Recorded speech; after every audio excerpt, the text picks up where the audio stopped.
अब question number 3 है, आकृति 6.18 में, आकृति यदि LM समांतर CB और LN समांतर हो तो सिद्ध कीजिए कि AM बटा AB बराबर AN बटा AD है।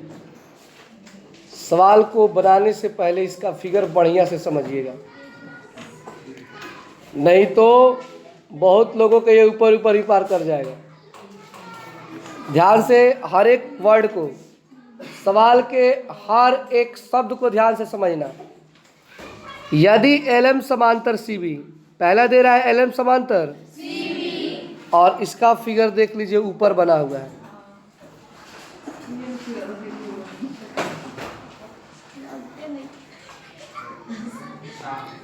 यहां पे आप देख सकते हैं LM, देख रहे हैं LM समांतर, ये दो भुजाएं एक दूसरे क्या है, दिख रहा है ना फिगर। जब समांतर है तो जाहिर सी बात है कि अन्य दो भुजाएं जो होंगी वो समान अनुपात में होंगी। होंगी कि नहीं होंगी? थेल्स के प्रमेय से, थेल्स का प्रमेय कहता है ना कि अगर ये भुजा क्या है, तो इसकी जो अन्य दो भुजाएं जैसे कि AB और AC, देख रहे हैं, ये क्या होंगी, समान अनुपात में होंगी। और ये कौन सा त्रिभुज है, AB। तो जब सवाल बनाएंगे तो सबसे पहले लिखेंगे चूंकि, क्या लिखेंगे, त्रिभुज। पहले ये लिखना पड़ता है कि आखिर किस में आप काम कर रहे हो, इसमें कर रहे हो कि एक साइड इधर भी तो दिया है, दो भी त्रिभुज तो है। तो अभी फिलहाल हम किस में काम कर रहे हैं, LM समांतर क्या है इसमें, है ना। अब जब समांतर है तो इसकी संगत भुजाएं क्या होंगी, समान अनुपात में होंगी, यानी AL बटा LC, AL बटा, अच्छा CL भी कह सकते हो, और फिर AM बटा MB, AM बटा, ये समीकरण। बोलिए किसी को दिक्कत है? हाँ, यहाँ तक किसी को दिक्कत नहीं ना है? ये किस त्रिभुज में हुआ है, AB, दिख रहा है जी, फिगर में समझिएगा। ये एक आधा साइड का हो गया है, अब आएंगे आधे साइड में और सवाल को पहले देखेंगे। सवाल क्या कह रहा है, पहले तो कह रहा था कि LM समांतर CB, पहले क्या कहा था, अब क्या कह रहा है, LN समांतर। अब चलते हैं कि LN CD किधर है फिगर में, LN दिख रहे हैं, बोलिए, CD दिख रहे हैं, दिख रहा है आप लोगों को। तो ये किस त्रिभुज की बात है, ACD की बात है। किसकी बात है, मतलब नीचे वाले त्रिभुज का। तो इसमें भी थेल्स के प्रमेय से AN बटा ND, AL बटा LC, कोई दिक्कत है, AN बटा ND, AL बटा LC, समीकरण। कोई दिक्कत है जी? इतना समझ गए हो तो चलते हैं सवाल अब बनाते हैं, फिर से एक बार और समझा देते हैं। अब ये कोई दिक्कत इसमें नहीं, बस यहीं तक था टेंशन। सवाल में आपका कह रहा है कि सिद्ध करना है, क्या करना है, AM बटा और AN बटा, आपको दिखाना है कि आपस में बराबर, ये आपको सिद्ध करना है। क्या करना है, सिद्ध करना है, चाहे जिस तरह कीजिए, आपको सिद्ध करना है। तो सबसे पहले आप लोगों को हम बता दिए थे इसके अभी अभी ऊपर कि त्रिभुज AB, देख रहे हो, ABC में हमने क्या दिखाया कि AM बटा MB, AL बटा LC, ये समीकरण एक। अब फिर an बटा एन डी और al बटा समीकरण 2 हुआ था ना। वही बात देख लीजिए, लिखे हैं कि प्रमाण, क्या लिखे हैं? पहले दिया है LM समांतर CB, क्या दिया है? दिया है कि नहीं दिया है? एंड मतलब और LN समांतर, ये दो दिया है ना पॉइंट। तो त्रिभुज ABC में, किसमें? ABC में उसकी भुजाएं समान अनुपात में होंगी, यानी पहला AM बटा और दूसरा समीकरण अभी निकाल के दिखाए थे ना, उसी बात को। फिर त्रिभुज AC AN बटा AL बटा समीकरण। देखिए, जब दो समीकरण में दोनों में से किसी एक का पक्ष आपस में क्या हो? बराबर हो, तो उसका दूसरा पक्ष भी आपस में बराबर मान लिया जाता है। मान लीजिए इसका एक पक्ष है AL बटा CL और इसका भी एक पक्ष है AL बटा, तो बताइए बराबर है कि नहीं है? तो जब ये दोनों बराबर हैं तो ये दोनों भी क्या होंगे? कहने का अर्थ है, राम के भाई हैं लक्ष्मण, राम के भाई हैं तो लक्ष्मण के भाई भरत नहीं होंगे, और राम के भाई शत्रुघ्न नहीं होंगे तो शत्रुघ्न भरत के भाई नहीं होंगे। अरे मिला जुला के सब बराबर है, समझ रहे हो बात को? कहने का अर्थ ये बराबर है इसका, तो ये भी बराबर होगा। तो ये बराबर है तो कट जाएगा, बराबर है तो क्या होगा? वो खत्म। इसमें सब वो क्या हो गया? लेकिन कटाया नहीं जाता है, मन में कटा लो, कटाना नहीं है। तो वही लिखते हैं समीकरण 1 एवं, और समीकरण 1 में आप देखो तो AM बटा और समीकरण 2 में, बोलिए किसी को दिक्कत है? हाँ, इतना समझ में आ गया है ना कि कैसे आया? अब यहाँ पे काम होगा। आप AM बटा BM और AN बटा DN इतना आ गया है तो प्रूफ हो गया। क्या प्रूफ कर रहा था? नहीं, ध्यान से देखो। AM बटा AB, AM बटा और हमारा क्या आया है? AM बटा, और बटा में BM नहीं AB चाहिए। अगर BM लाना होता तो हो गया, लेकिन इसमें BM नहीं लाना है, क्या लाना है? तो AB जब लाना है तो AB के लिए कुछ काम अलग न करना पड़ेगा। अच्छा, मान लीजिए कि यहाँ पे बटा में DN है, बटा में, और देखिए क्या लाना है? बटा वाला नहीं आ रहा, ऊपर वाला आ गया है। देख लीजिए, ऊपर वाला AN आ गया है ना, लेकिन नीचे वाला नहीं आया है। तो आखिर कुछ ना कुछ करना पड़ेगा। अब देखिए क्या करेंगे उसके लिए। अब जो आया है, दोनों पक्षों में एक जोड़ने पर, दोनों पक्षों में, ये सब याद रखना पड़ता है। सिद्ध करने वाले सालों याद रखना पड़ता है कि अब क्या करेंगे। तो दोनों पक्षों में क्या जोड़ेंगे? क्योंकि मैथ का नियम होता है, आप जो कुछ भी करो दोनों पक्ष में करना है। अगर मान लीजिए कि पहले पक्ष में से एक घटाना है तो दूसरे पक्ष में से भी क्या घटाएंगे? पहले पक्ष में अगर 10 से गुणा करना है तो दूसरे पक्ष में भी 10 से। ये नहीं कि पहले पक्ष में 10 से गुणा करेंगे और दूसरे पक्ष में 10 से भाग दे देंगे, वो गलत हो जाएगा। जो भी करना है बंटवारा सेम होना चाहिए, भाई भाई में बंटवारा सेम होना चाहिए, तब झगड़ा ना हो। अब दोनों तरफ हमने क्या जोड़ दिया? एक जोड़ दिया। तो हमने AM बटा BM था तो उसमें क्या जोड़ दिए, और AN बटा DN में क्या जोड़ दिए?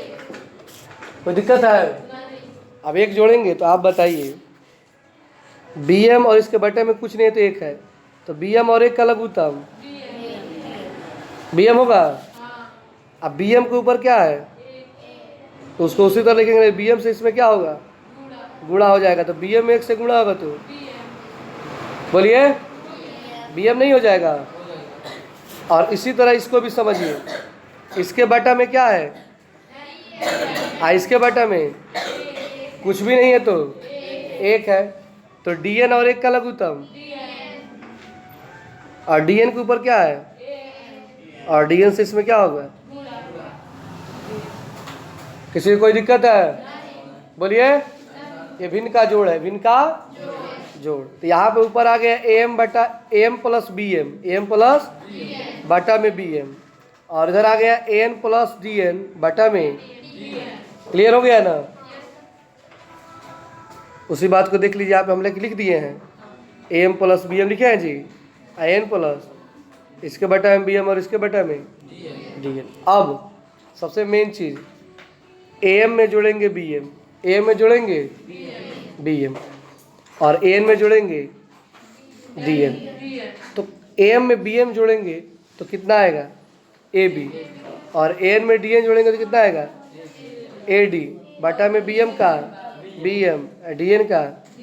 ये तो समझ गए, लेकिन यहाँ पे आप कंफ्यूज हो गए। क्या कंफ्यूज हो गए कि AM और BM जोड़ करके AB कैसे आ गया और AN DN जोड़ के AD कैसे आ गया।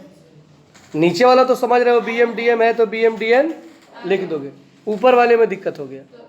अब हम चलते हैं फिगर में, फिगर में इसकी काम पड़ेगी। फिगर में जब समझाएंगे तो ये बात समझ में आ जाएगी कि आखिर AM और BM मिलके AB कैसे हो गया। तो फिगर में चलते हैं। पहली बार में हमें जोड़ना था AM में BM। क्या जोड़ना था? AM में आप चले A से M, इधर से आए B से, टोटल मिलके को भुजा बन गया। ये क्या बन गया? ध्यान से देखिए, कहाँ से कहाँ तक? A से लेकर, मान लीजिए ये 2 रुपया है, ये 5 रुपया है, तो दोनों को मिला देंगे तो 7 रुपये नहीं हो जाएगा? आखिर 5 रुपये लिखेंगे।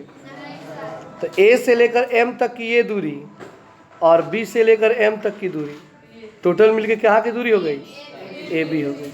समझ गए बात को कि AM में BM जोड़ दिए तो AB हो जाएगा। क्या हो जाएगा? AB। और अगर AN में DN जोड़ देंगे तो टोटल कितना हो जाएगा? AD हो जाएगा। टोटल कितना हो जाएगा जी? AD हो जाएगा। समझ गए बात को? वहीं हम वहाँ पे लिखे हैं कि AM में BM जोड़ेंगे तो AB और AN में DN जोड़ेंगे तो AD होगा। क्लियर? कोई दिक्कत? अब समझ में आ गया ना कैसे आया है? ठीक है। आप देखिए यहाँ पे तो AB बटा BM और AD बटा DN इधर तो आ गया। अब कोई दिक्कत इसमें? ठीक है। अब फिर देखेंगे दोनों पक्षों को पलटने पर, क्योंकि जब तक पलटेंगे नहीं तब तक आंसर आएगा नहीं, क्योंकि यहाँ पे AB बटा क्या है और हमें देखिए क्या लाना है, बटा में AB लाना है। किसको लाना है? और उसमें AB ऊपर है और उसको कहाँ लाना है?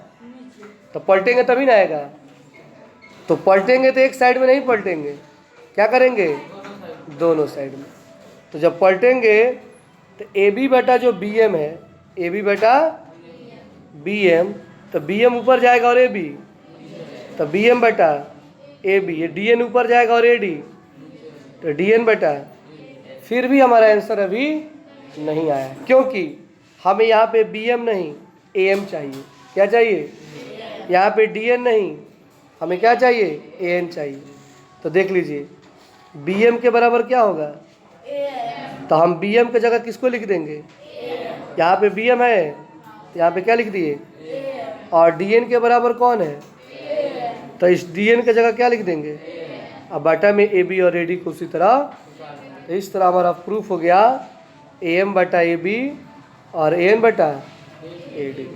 ठीक है ना? अब एक चीज़ और थोड़ा समझेंगे, ये BM और AM कैसे बराबर है और DN और AN कैसे बराबर, फिगर में देखेंगे।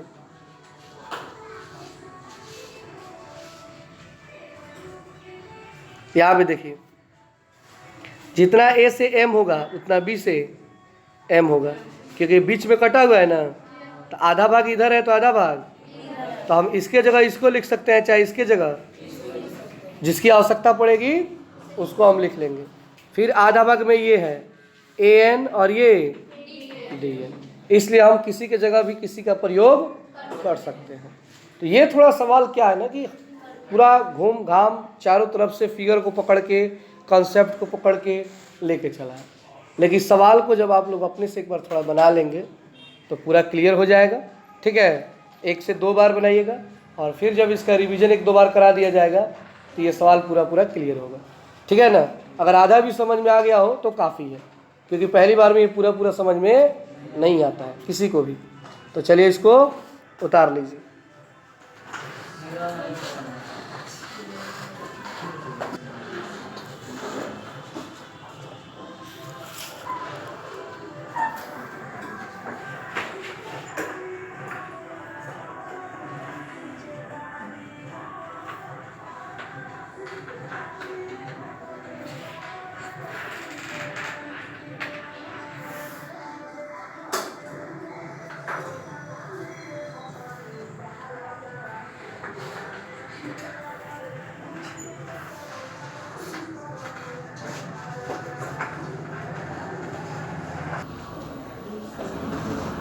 आइए अब 4 नंबर सवाल को समझते हैं।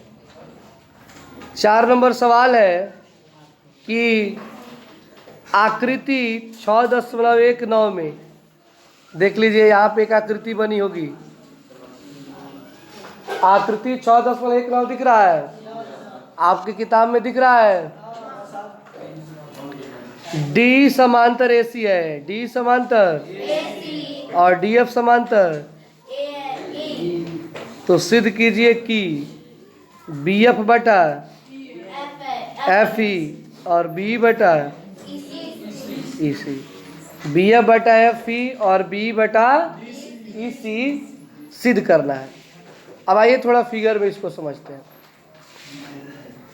दे रहा है कि डी ई समांतर ए सी, डी समांतर, आप देख लीजिए, डी ई समांतर ए सी, देख रहे हैं, डी समांतर ए सी। आप ध्यान से देखिए, डी समांतर ए सी जो है वो त्रिभुज ए बी सी में है। किस त्रिभुज में है? ए बी सी में है ना? हाँ। और थेल्स का प्रमेय क्या कहता है कि जब दो भुजाएं समांतर हो तो उसकी दो अन्य भुजाएं समान अनुपात में, अर्थात कहने का अर्थ है कि एक ये भुजा हो गई, एक ये हो गई, तो ए डी बटा बी डी, ए डी बटा बराबर बी बटा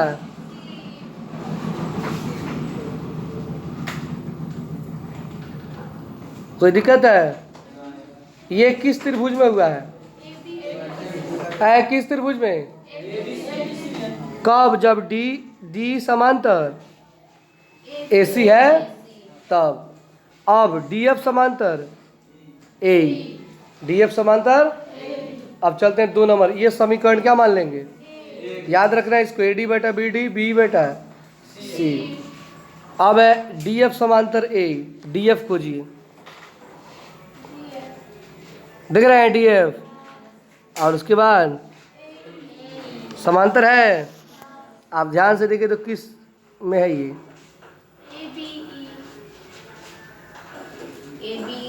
ये कौन त्रिभुज है? A B E, A B. तो थेल्स का प्रमेय से बी एफ बटा ई एफ, बी एफ बटा, और इधर से बी डी बटा, दोनों में बी डी बटा ए डी आ रहा है तो कट जाएगा, बच जाएगा बी एफ बटा ई एफ, अब बी बटा ई सी, बी बटा, तो आ गया बी एफ बटा एफ ई और बी बटा एस सी। नहीं समझे बात को? अपने से भी चाहे तो इसे क्या कर सकते हैं, लेकिन फिर भी चलिए इसको हम बना के एक बार और समझाते हैं। आपको सिद्ध करना है कि बी एफ बटा एफ ई और बी एफ बटा ए सी, ठीक है ना? तो आइए, पहला डी समांतर, तो थेल्स के त्रिभुज, फिगर आपके सामने है ना, किताब में फिगर देखिएगा। ए बी सी में बी ई बटा ई सी और बी डी बटा, समीकरण अभी बताए थे ना कैसे आया है, कैसे आया बताए ना, दोनों त्रिभुज में फिगर बना करके। अब डी एफ समांतर ए ही है, तो इसमें त्रिभुज ए बी में बी एफ बटा एफ ई और बी डी बटा, ये समीकरण आप देख लीजिए। समीकरण 1 में एक पक्ष बी डी बटा, और समीकरण 2 में भी एक पक्ष है कि नहीं है? तो यहाँ पे आपका आंसर क्या आएगा? बी बटा इसी, और बी ए बटा किससे? समीकरण 1 एवं 2 से। ठीक है, यहाँ पे एक मिस्टेक हुआ है, समीकरण 2 और 1 लिखा गया है, 1 एवं 2 लिखिएगा, 1 एवं। तो देख लीजिए समीकरण 1 में बी बटा इसी है, तो यहाँ पे क्या लिखा गया है? और समीकरण 2 में क्या है? और आपको क्या सिद्ध करना था? यही आपको सिद्ध करना था। तो कोई दिक्कत है इसमें? बोलिए। मतलब इसको पहले कर दिए यहाँ पे, और इसको, क्योंकि किताब में ये कह रहा है, तो इस तरह ये सवाल बन जाएगा। बस थेल्स का प्रमेय यूज करना है। क्या यूज करना है? तो फिगर आप लोग किताब से बना लीजिएगा ना। ठीक है, तो चलिए आप लोग इसको उतार लीजिए।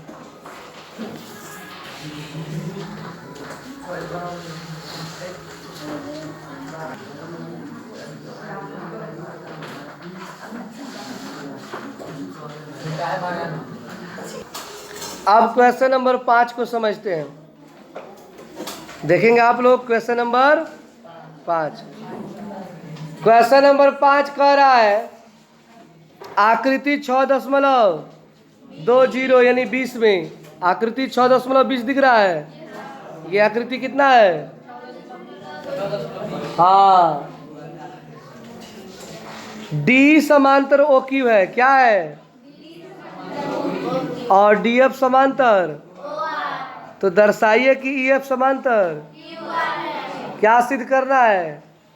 ई एफ समांतर क्यू आर। ठीक है ना? अब थोड़ा फिगर में समझिए। कह रहा है कि डी समांतर, तो ये है डी ई। क्या है? समांतर कौन है? इसके समांतर है ना। अब फिर कह रहा है डी एफ समांतर, डी एफ समांतर फिगर में दिख गया। तो यहाँ पे देखिए ये एक त्रिभुज अलग है और ये त्रिभुज, और दोनों में थेल्स का प्रमेय से अगर हम त्रिभुज चले पी ओ क्यू में, किसमें? तो थेल्स के प्रमेय से पी डी बटा डी ओ और पी बटा ई क्यू। अगर त्रिभुज में चले पी ओ आर में, तो पी डी बटा डी ओ और पी ए बटा एफ आर, पी ए बटा एफ आर। समझ गए? तो चलते हैं इसको बनाते हैं। सबसे पहला चीज सिद्ध करना है कि एफ समांतर क्यू आर। क्या सिद्ध करना है? कि ये जो ई एफ है वो किसके समांतर है? क्यू आर के। और ई एफ क्यू आर के समांतर तभी होगा जब, ध्यान से देखिएगा, ई एफ समांतर क्यू आर के तभी होगा जब इसकी अन्य दो भुजाएं क्या हो? समान अनुपात में हो। जैसे त्रिभुज पी क्यू आर में पहले चलेंगे। किसमें चलेंगे? उसमें क्या दे रहा है? किताब में देख लीजिए, दे रहा है डी समांतर ओ क्यू। दे रहा है कि नहीं दे रहा है? तो उसका थेल्स के प्रमेय से चलेंगे तो पी बटा क्यू ई और पी डी बटा ओ डी। चलिए फिगर में दिखाते हैं डी समांतर ओ क्यू को। यहाँ पे आप लोग देख लीजिए टी ई समांतर ओ क्यू, दिख रहे हैं? ये त्रिभुज है P O Q, P O Q. तो लिखेंगे पी डी बटा डी ओ, पी डी बटा, और इधर पी बटा ई क्यू, ई क्यू चाहे क्यू ई। तो आप लोग देख रहे हो कि डी समांतर ओ क्यू, तो पी बटा क्यू ई और पी डी बटा ओ डी चाहे डी ओ, ओ डी चाहे डी ओ। यहाँ पे एक मिस्टेक है, पी क्यू आर यहाँ पे लिखा गया। क्या लिखा गया है? पी क्यू आर नहीं होगा, पी ओ आर होगा। क्या होगा? पी ओ आर होगा। ठीक है ना? यहाँ पे पी ओ क्यू होगा, पी ओ क्यू होगा। फिगर में आप देखिएगा पी ओ क्यू होगा। ठीक है ना? और यहाँ पे ठीक है, यहाँ पे होगा POR, POR में DF समांतर क्या दे रहा है? दिया है DF समांतर OR, DF समांतर। जब DF समांतर OR होगा तो आप फिगर में देख सकते हो कि उसमें जो भुजा समान अनुपात में होगी वो होगी PF बटा RF। दिया है, देखिए PF बटा RF दिया है ना, और एक दिया होगा PD बटा OD जो बीच में होगा, दिया है ना, जैसे ये फिगर है हमारा, तो ऐसे बटा हुआ है। तो ये आपका है P, ये O और ये R, तो P और यहाँ पे D, तो PD बटा DO, PD बटा DO, और यहाँ पे F है तो PF बटा RF कहो चाहे FR कहो बात। अब आप देखिए समीकरण 1 में PD बटा OD है और समीकरण 2 में भी, जब एक पक्ष बराबर होता है तो दूसरा पक्ष भी, तो P बटा EQ और PF बटा RF समीकरण 1 एवं 2 से क्या होंगे ना। अब आप ध्यान से एक चीज को देखिएगा कि P बटा QE, P बटा PF बटा RF है, तो त्रिभुज अब चलते हैं PQR में। किस त्रिभुज में चलते हैं? अब PQR का अर्थ हुआ पूरा बड़ा वाला त्रिभुज, पूरा। यहाँ पे आप देखिए त्रिभुज PQR, PQR। अगर ध्यान देंगे EF समांतर QR तभी होगा जब ये दो भुजाएं समान अनुपात में हो, एक PQ और एक PR। अगर इसको हम समान अनुपात में दिखा दें, किसमें दिखा दें? तो ये दो भुजाएं क्या हो जाएंगी? समांतर हो जाएंगी। मतलब प्रूफ कर दें कि P बटा EQ, P बटा बराबर है PF बटा FR के, तो थेल्स के विलोम से ये क्या हो जाएगा? तो बताइए अभी जो हमने प्रूफ किया है, क्या वो P बटा EQ और PF बटा FR आया है कि नहीं? यहाँ पे देखिए P बटा EQ कहिए चाहे QE कहिए, अब PF बटा FR कहिए चाहे R, आया है कि नहीं? और जब दोनों भुजाएं समान अनुपात में विभाजित है तो थेल्स का विलोम क्या कहता है कि उसकी अन्य दो भुजाएं क्या होंगी? समांतर होंगी। इसलिए EF समांतर, यानी कि समांतर दिखाने के लिए पहले ये लाना पड़ेगा और तब लिखना पड़ेगा थेल्स के विलोम से, और तब ये। तो इस तरह हमारा 5 नंबर सवाल भी कंप्लीट होता है। चलिए इसको उतार लीजिए, फिगर आप लोग किताब से उतार लीजिएगा, ठीक है ना।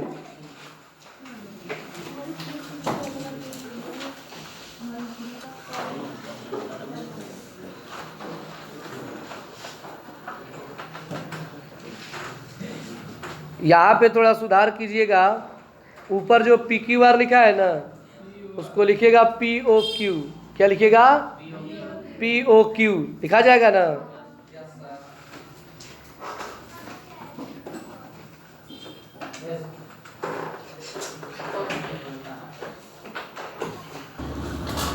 अब क्वेश्चन नंबर 6 को समझेंगे हम लोग, और आज के लिए अंतिम सवाल। आकृति 6.21 में क्रमशः OP, OQ और OR पर स्थित बिंदु A, B और C इस प्रकार है कि AB समांतर PQ। देखिए 3 भुजा है, एक है OP, O से P, फिगर देख रहे हैं, OQ, O से Q, OR, O से पर स्थित बिंदु है A, B और इस प्रकार है कि AB समांतर क्या है? मतलब AB के समांतर ये है AB और ये है समांतर है ना। AC समांतर PR, AC समांतर, और फिर दे रहा है BC समांतर, BC समांतर, तीनों ओर दिया है ना। तो कह रहा है कि आपको सिद्ध करना है कि दर्शाइए BC समांतर क्यू आर। क्या सिद्ध करना है जी? कि बीसी के समांतर में क्यू आर है। याद रखेंगे इस बीसी के समांतर में क्यू आर तभी होगा जब ओ बी बटा बी क्यू आए और उसी बटा सी आर आए, क्योंकि उसकी दो अन्य भुजाएं संगत समान अनुपात में अगर नहीं हुई तो उनके जो दो भुजाएं बची हुई दो भुजाएं वो समांतर कभी भी नहीं हो सकती है। तो अगर आपको इसको समांतर दिखाना है तो इसको आप ओ बी बटा बी क्यू और उसी बटा सी आर लाना पड़ेगा। ठीक है ना? चलिए इसको बनाते हैं।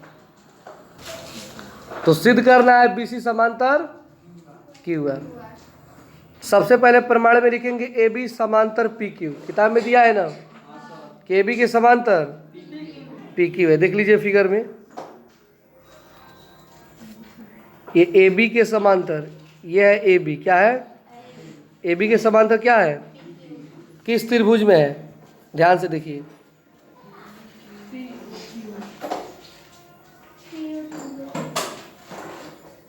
पी ओ क्यू में है। किसमें है?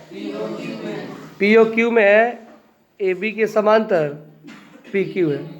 तो लिखेंगे त्रिभुज पी ओ क्यू में, त्रिभुज पी ओ क्यू में लिखे हैं। तो त्रिभुज पी ओ क्यू में ए बी समांतर पी क्यू है, तो उसकी समान भुजाएं जो अन्य दो भुजा है वो समान अनुपात में बटेगी।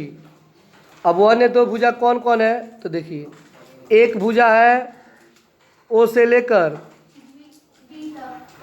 क्यू तक, ओ से लेकर, और एक है ओ से लेकर पी तक। तो इसको हम नहीं लिख देंगे कि पी ए बटा ए ओ चाहे ओ ए, पी ए बटा ए ओ चाहे ओ ए, इधर नहीं लिख देंगे ओ बी बटा क्यू बी चाहे क्यू बी बटा ओ बी। लिख सकते हैं थेल्स के।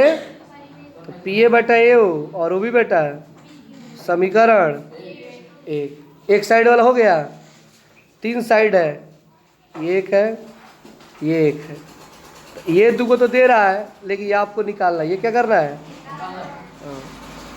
अब चलेंगे थेल्स के प्रमेय से त्रिभुज पी ओ आर में। किसमें? अब पी ओ आर में क्या समांतर है? क्या समांतर है? किताब में दिया है ना। अब फिगर में देखिए, ए सी समांतर पी आर। ये कौन त्रिभुज है? P O R. कौन?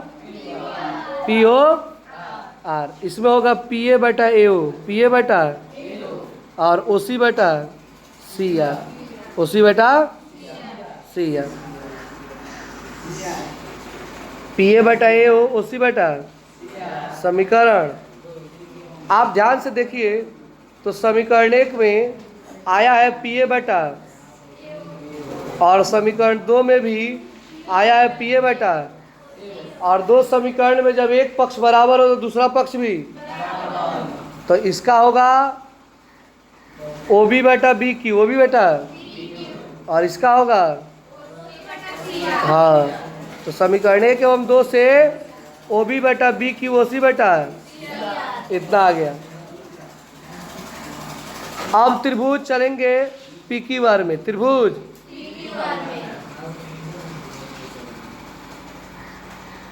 ध्यान से देखिए,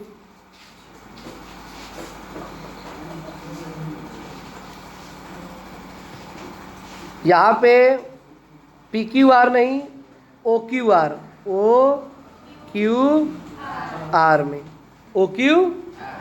अगर हम ला दे ओ बी बटा बी क्यू, ओ बी बटा और ओ सी बटा, तो ये दोनों भुजाएं क्या हो जाएंगी?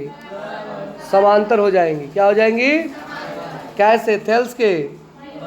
तो लिखेंगे त्रिभुज क्यू ओ आर में, और हम ला भी दिए हैं ओ बी बटा बी क्यू, ओ बी बटा बी क्यू नहीं आ गया है, और इधर ओ सी बटा सी आर आ गया है ना।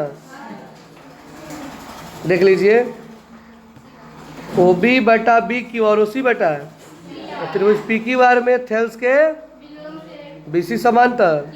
अभी जो इसके पहले वाला 5 ना बना है ना, बिल्कुल उसी तरह ही। तो चलिए इसको भी उतार लीजिए, और आज के इतना ही। बाकी हम लोग 4 क्वेश्चन कल पढ़ेंगे।